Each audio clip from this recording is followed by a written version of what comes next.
I've been reading through this antique diary, which was written in 1917 by an 18-year-old woman named Anglesey. We're currently in May, and Angs has just attended the Actors Fund Fair and slept over her friend's house. Over the next week or so, she has a stretch of shorter entries. In them, she goes to school and to the theater, and she spends some time packing and traveling to the country. By the country, I think she's referring to her family's summer home called Rock Hall. And while this home ran in her family, her father actually built another home on the property called Martin's Lane, where Angs and her immediate family stayed.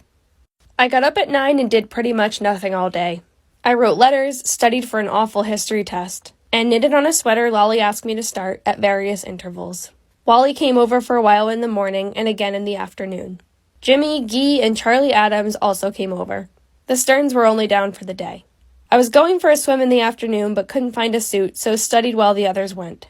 Madge got quite a cut in her foot.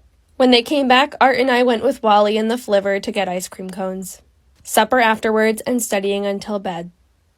Jim leaves tomorrow for the Navy and has been too cross for words and nearly in tears at the thought of leaving Madge.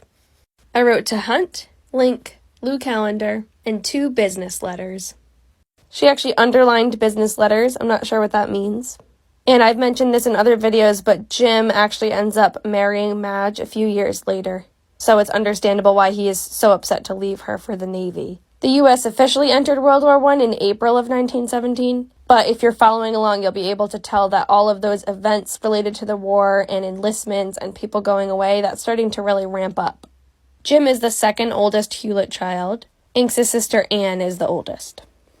I'm reading through the whole diary, so stay tuned for more entries.